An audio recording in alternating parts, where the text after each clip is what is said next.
I see balloon, I pop balloon. Hey everybody, it's Chugga Conroy. Welcome back to more Splatoon 2. Last time, we started up Clam Blitz and had some success with the Splooshomatic 7.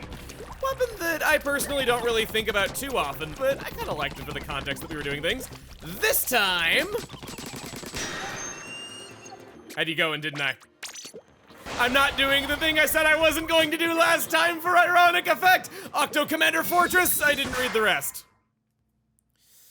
Come on, Joe, let's see what we can do. I could really use some more data on a bucket. Can you use it for a little bit? I don't think there's a whole lot of information to know about buckets. Like, if I had bucket making as my major in university, I don't really think I'd be able to make a thesis presentation proving something new about them to get into the field of bucket making, but that's just me. I'm just saying, not to belittle the people who chose that as their major. Watch your stuff, you might want to swim to be safe, actually. Yeah, while swimming, we can actually stick to the walls of things. Eventually, we will slip off if it gets to be too sharp of a curve. But as you saw there, as it was rotating, didn't really hurt me all that much. I can attack that below me. That's an Octo Stamp! This guy explains why I kept thinking the boss was called the Octo Stamp. You just want to wait for it to stamp the ground with its face, and then you hit it with an attack on its backside. Yeah, so I was hurting so bad watching that back in editing, where I'm like, oh, it's the Octo Stamp. Okay, I'm gonna hit the Octo Stamp. Wow, don't you guys love the Octo Stamp? I think the Octo Stamp is just fantastic. It wouldn't have been so bad if I didn't keep saying it constantly. So I'm gonna get on this, get up on top, and get the Sardinium nice and early for us. Whoop, that's how you do it. This is how we do it. All right, Joe, what lies in store for us this time? Gonna hit you. Good. Oh, that up there. Okay, look at that thing go, look at it. So that guy who has that whole bunch of straws in his mouth and uses them like a Gatling gun, he is called an Octo Commander, and he's hilarious. So you see he's got his charge going. We're just gonna let him do his thing for a little bit, and then he gets a little tired, and then we can go up and hit him with the Rollinoleum. He's a pretty silly enemy. I already like the Octo Snipers a lot, thinking they're just a funny enemy where seeing them flopping their tentacle all around and just how silly they are. I love that enemy type though, but the Octo Commander just takes the cake for making it even more ridiculous looking. Go over this way. I'll take some more armor. Gotta get some more precious eggs at the end of the time limit. Give me my precious egg. I want to care for my precious egg and nurture it and sit on it. Gonna attack you from this angle, using the unique properties of the Slosher to our advantage. Pretty good level for it. Okay, we'll get those two at a time. Not bad. Oh, what? No. You're not getting away from me. You're not getting off that easy. Oh, hey! Octo Stamp Dicks. You don't see those every day, I'll say. So these are just the regular Octo Stamps. But up there is the Octo Stamp Dicks. So we're gonna go up there and grab that.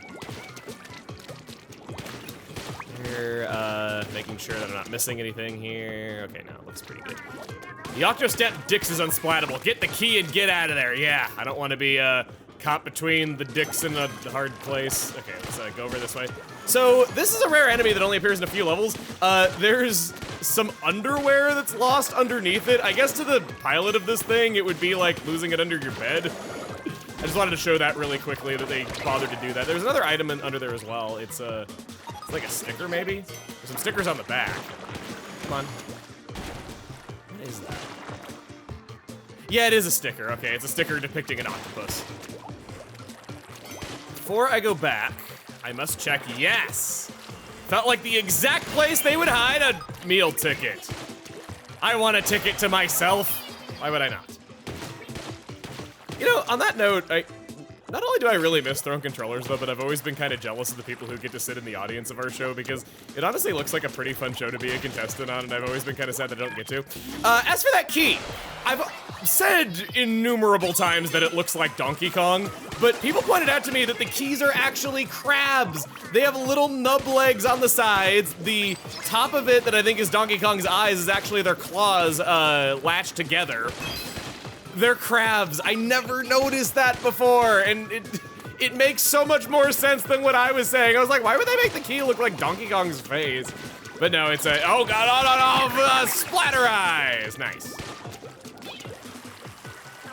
Now that I got my food ticket, I'm pretty confident in saying that I did it all. I gotta fight you the old-fashioned way. Okay. If you weren't in a slanted service, maybe I'd throw a splat bomb at you. I can do that over here. I missed. Awesome. Way to go, Agent 4. Coming from you, that'll give me reason to live for another week. Oh.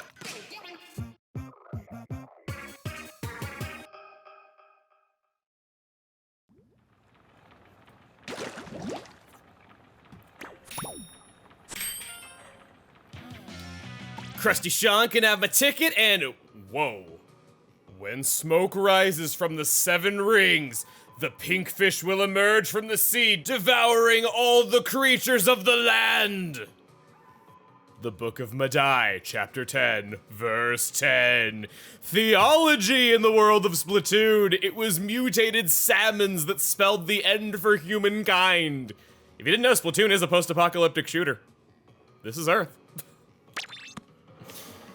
Well, with that, keep it up, Squid Kid. I never know which one of those things I am. What do we want to do? I think we want to head back to Inkopolis Square. And on the walk back, I'd like to tell you all about one of my favorite weapons.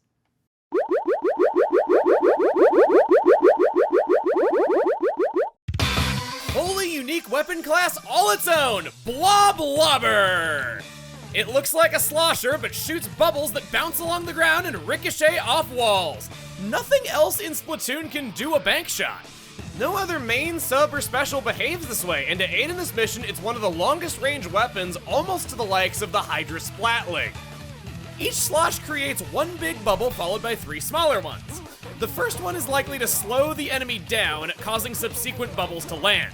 All bubbles always hit for 30 damage. There is no damage falloff. Because of this, attacking from high vantage points is great, unlike other sloshers where it reduces it. When aiming high, it can lob its shots over an object and attack on the other side. The bubbles can either be made to come out in a straight line to kill in one dead-on slosh, or it can strafe to come out in a less lethal fan shape more likely to hit its target. This is the only slosher with a one-hit kill move at all. The sloshes have pretty good object damage thanks to how far away it can attack, how easy it is to hit an object instead of a player, and how it attacks quickly in succession. Despite the long range, it's a middleweight weapon and has decent mobility too. It even has nice ammo economy, able to attack 12 times on a full tank. The bubbles come out very large and can attack much more easily at close range than other long range weapons do. Another unique property is just how dang well it colors around the user's feet. No worries about being stuck on slight bits of enemy ink, it just does it. So, those core stats sound pretty end-all be-all. How exactly does this round out if it seems to just be good at everything? Its main weaknesses are bad strafing while attacking and it being ridiculously precise at long range. Those bubbles shrink as they travel, meaning its effective range isn't as high as it would seem when watching it paint. Thankfully, we know damage falloff is non-existent, so if it lands a shot from a distance, it's still going to hurt. The balls also travel slowly, and the crosshair isn't going to help much. It requires even more shot leading than a charger due to the slow travel time. Lightweights and dualies give it trouble, since it has to land so many individual balls in succession in order to make good use of its shots. It's important to kite away from the action, focus on destroying objects when pertinent, and banking shots around corners where you're safe. This is a weapon that I see a lot of new players thinking is overpowered, while a lot of veterans say it's not that great. This is a case where I personally agree with the newbies and think it has untapped potential by the better players. Due to its unique shot properties, you can't apply as much knowledge from playing other weapons to it. It requires far more practice to learn than any other weapon, and because of that, I rarely see players banking shots off of anything. Go into Recon and see how it works in different spots in the current rotation. If there's one strong positive I think everyone can get behind, this thing is a hard counter to Brellas. It's long range, does a lot of damage in succession, has a good object damage multiplier, and the precision of the lobs isn't an issue due to how big their shields are.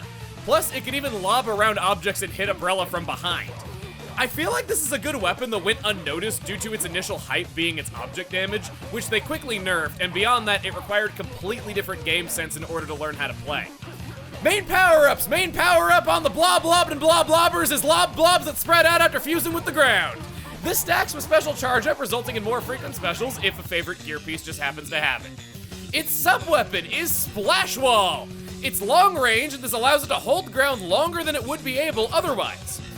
The main weapon shreds down opponent Splash Wall, so it's especially nice at pushing back enemies with Splash Walls while not being pushed back yourself. Due to the long deployment time, it won't get to use this as a spacing tool or part of a combo too easily. If it happens to damage somebody, that's 30 damage, and by extension, one less bubble that needs to land since those do the same amount.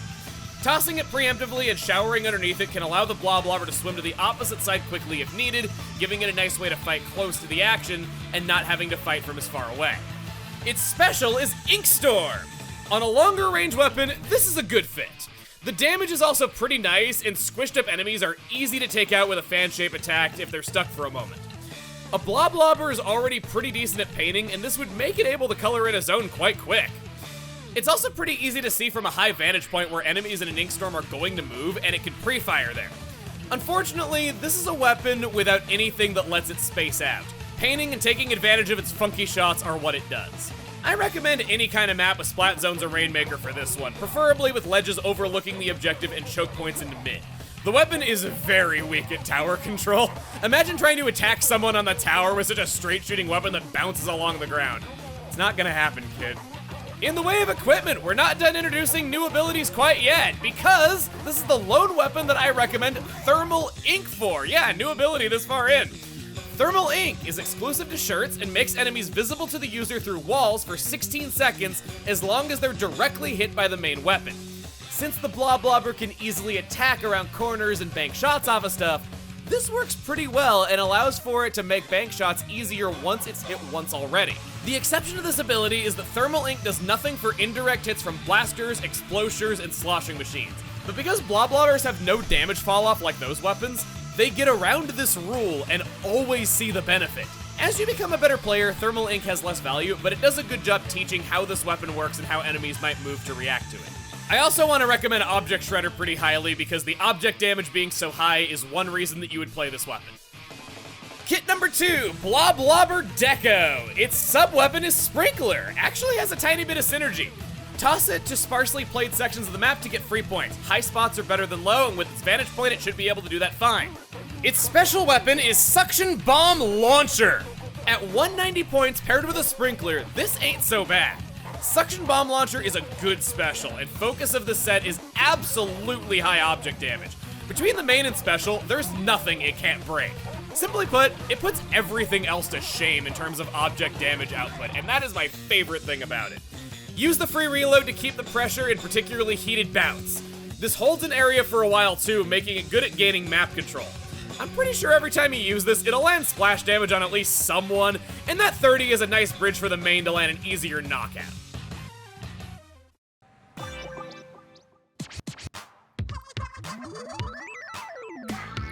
What time is it? Tower Control, Kelp Dome, and Manta Maria. Ooh, I just got an idea for a new song. Drop the beat, Mar. Watch out, Ingopolis. Pearl's about to spit. Oh God, I don't want to get that on me. If she infects me with that, my forehead will grow to the size of an airstrip.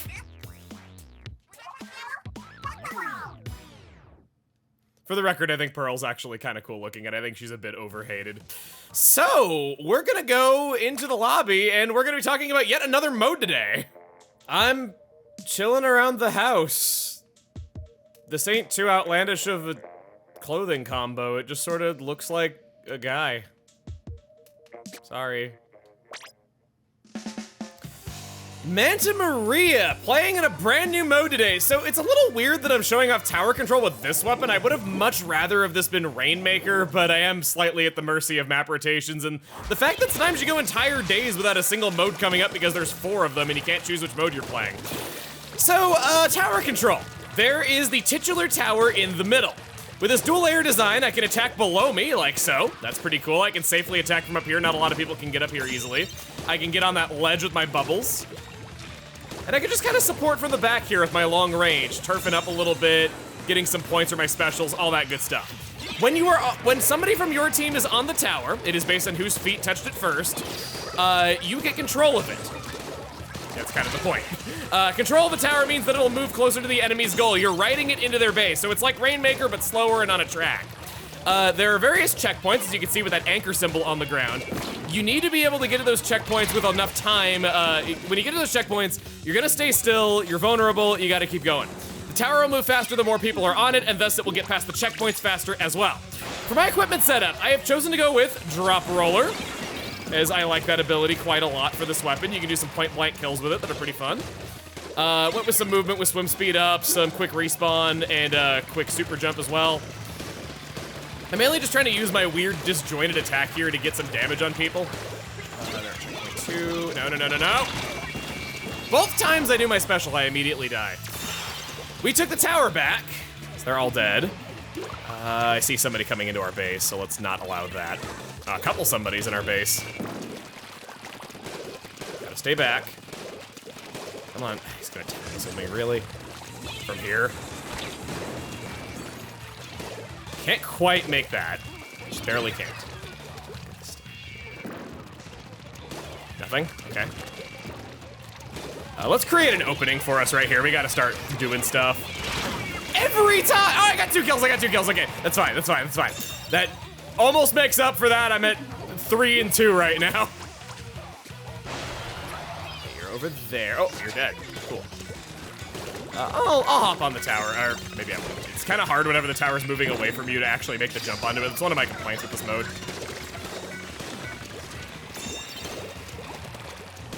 Let's try it there. Let's try it up there.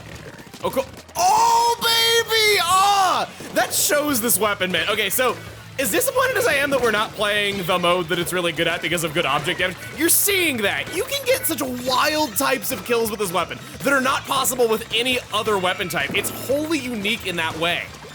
And that's what I like about it. I think it's kind of slept on just because the game sense that you would have from other weapons and the way that you would use map terrain, it's completely different from anything else in the game, and thus requires entirely different game sense to really learn the highest potential of. That's why I think this weapon is a case of a really underappreciated weapon. You can see some of these attacks would be kind of hard to see coming as well. They'd be kind of unpredictable. So this is a weapon that I've gotten quite a bit of practice with that, you know, I think people should really give another look if they have never given another chance. Maybe in the 3rd game we'll see it get some prominence. Gonna do that, just keep them away. Nice. Bought us some precious seconds. We're up to 29 points. We got 1 person in the base. I'm just gonna jump in, see if I can make a miracle. Show my mommy that I can make a miracle. Oh boy. Okay, no. No point blank kill for me today. Gengar was psychic. He knew my movements before I moved. So did he say the cookie corner, I think is what that said? We're almost up to our 29 points again. Any points earned at a checkpoint will stay. So, as you can see, the checkpoint in our base, up on top right there with the 45 on it, they keep those points, but they still have to wait the full amount of time at a checkpoint, beginning to end, in order to break the checkpoint. It's sort of Tower Control's version of the penalty points from other modes. I think right now we mainly want to play defensive. There's only a minute left of the time, and if we can just stall them out for all that time, we've won. We're gonna need to plant our feet on the tower at least one more time before the game is over, though. 2 of them are dead. Booyah. I think I want to do my bomb launch when we're down to about 20 seconds or so. Just kind of save it for the time limit, just making it really hard for them to come in.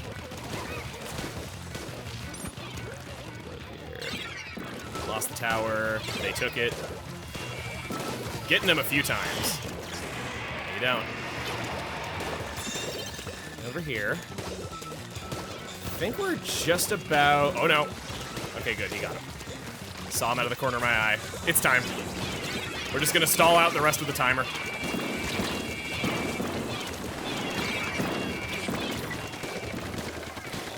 Gotta kill him. We gotta kill him. If we don't kill him... I've gotten him like so many times without actually getting in succession. There we go. That's done. Nice victory. It's not really the weapon that you'd expect to see on this mode all that much, but with the dual layer design of the stage, I think it came out pretty nice, actually.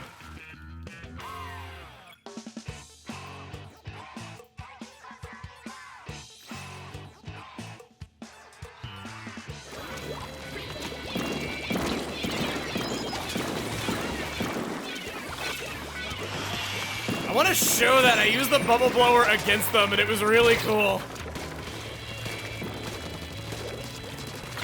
Oh, I bank shot it off the tower, got the kill, yes! Oh yeah, it took him down with me too.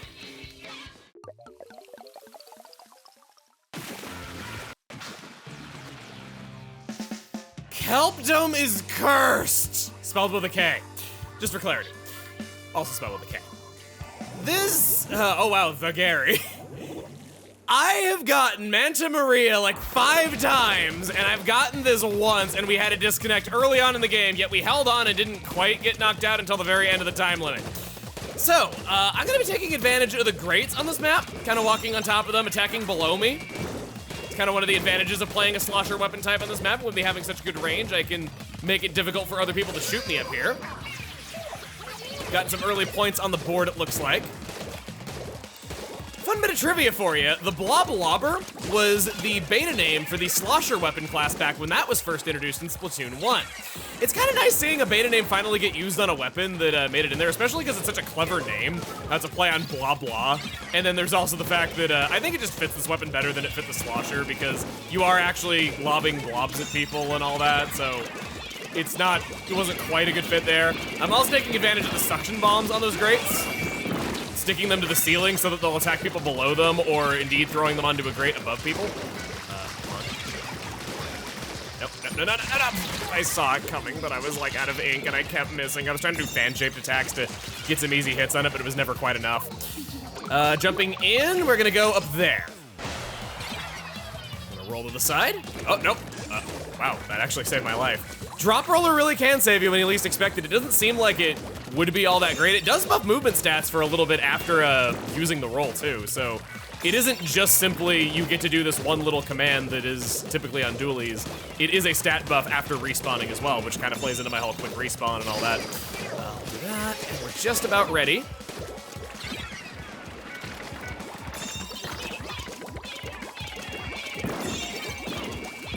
Taking the lead. My liege, we've taken the lead, and I even killed somebody with a suction bomb underneath their feet. It's always so satisfying whenever a suction bomb can actually do that with a grate.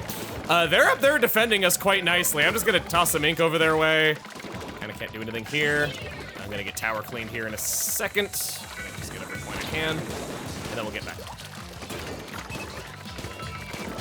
Hiding behind the spire. Nope! Should have gone to the left and not back. Booyah! Looks like that guy's down. We can just safely jump back in now. They're getting back on the tower, good. So, I've had some people asking me, I've equipped some Inksaver Man in my build, and it's not because I like that ability for this weapon. It's just because it was on gear that I happened to like for it, where one of the subslots was that. I've had some people asking me, hey, why don't you ever recommend Inksaver Main? That's, it's a pretty useful ability. It sounds pretty good. You save ink from using your main weapon. Why are you not suggesting that more? Well, the thing is that it's an ability that sounds a lot more useful than it actually is. Let me explain. So, sub-weapons tend to be one of the most powerful parts of your set, and they tend to be the biggest ink guzzlers. Shooting for a little while is not going to use as much ink as throwing your sub-weapon once, and with sub-weapons being so powerful, it's good to have them available in more situations. So that can be good. Cool, there we go. I can also use my object damage or just shred it with the tower. Damn it. So, your sub-weapon being useful in more situations is good. But let's say that you do have a main weapon where you feel like you're running out of ink quite a lot. Usually, ink recovery up shortening reload time is more optimal. There are a rare few weapons where it makes sense to use Inksaver Main, and we will be getting to those. Hey, look, one of those weapons right now. You're running all main power up on that thing. That is disgusting. Anyway, so yeah, there are some weapons where it makes sense. It's just not typical. Drop it down with me. And generally the calculations work out to that. There's also the fact that, yes, while you can get a few more bullets out of continuous fire by running Inksaver Main, there's something to be said that maybe you're just kind of playing the weapon wrong if you're not getting used to the reload times and when it's a good time to pick your battles or not. A lot of the time, if you're just holding the trigger, you're in turfing mode where you're not going to be able to land a lot of bullets super accurately. So that's kind of another reason why I don't think it's really the best ability, is because your playstyle can just simply evolve not running around Inksaver Main on most weapons. Your weapon would have to be one hell of an ink guzzler to the point where you are getting maybe 5 attacks out of a weapon on a full tank, or 4, and then running a little bit of Inksaver Main is making it so you get a whole other attack when that's normally all you get. That's what it would take for me to want to recommend that ability. It's not horrible, and it does definitely help every weapon to at least some extent. It's just, it doesn't really always work. Should've kept sloshing right there. I thought I killed that guy. Or killed that girl, sorry. I tend to do that a lot. Killing and also just saying he, which I shouldn't do. Let's go. Oh no! I drop rollered into a tenna missile. You got your revenge on me, you deserve that. From here we just gotta play defensive and we should be pretty good. We're on the tower, okay, that's fine. Doesn't have to be my feet up there saving the day. Anybody's feet will do.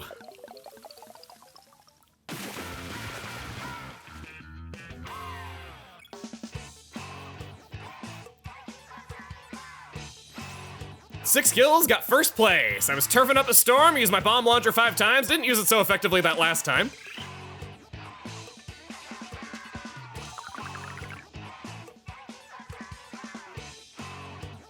Gotta stop winning so much if I want to stay level 69.